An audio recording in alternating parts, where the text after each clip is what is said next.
Shabbat Shalom dans le Seigneur, j'espère que vous allez bien.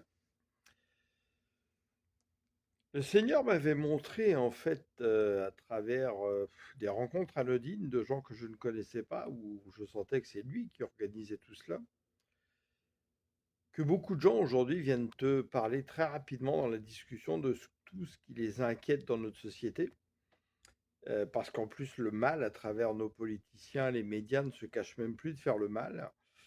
Et que bah, là, tu constates la même chose, donc tu les alimentes dans leur discussion, tu leur fais vider leur sac, et puis à un moment donné, ça t'ouvre la porte pour leur dire, bah oui, mais s'il y a ça, si tu vois cette fumée-là, c'est qu'il y a une autre fumée également, qui est un feu, et puis tu commences à leur parler de l'évangile pour leur montrer que c'est un combat des forces du mal contre les forces du bien.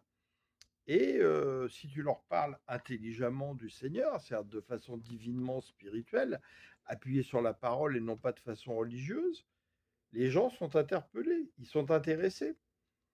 Et tu plantes une semence.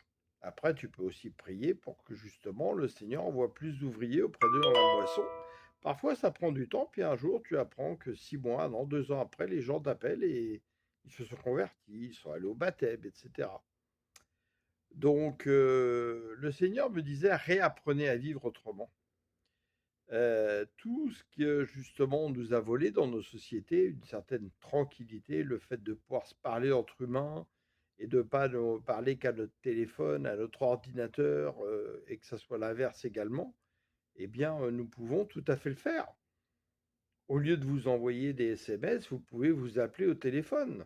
Vous pouvez vous voir pour manger ensemble.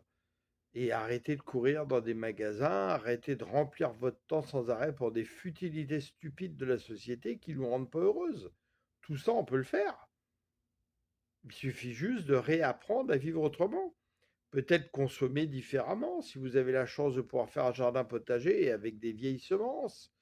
Euh, Réapprendre à manger autrement, cuisiner. Et si vous ne savez pas, ben, il y a des choses où vous pouvez apprendre à cuisiner plutôt qu'acheter du fast-food, des cochonneries dévitalisées qui vous empoisonnent, etc., etc. La liste est longue. Allez marcher dans la nature plutôt qu'aller dans un parc d'attractions où on va vous tirer tout votre argent, aller courir dans des magasins, des cinémas et je ne sais quoi pour voir des films en plus qui rendent la gloire au mal.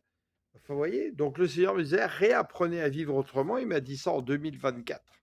Eh bien, réapprenons à vivre autrement, soyons différents des autres. Alléluia. Allez, belle journée à vous.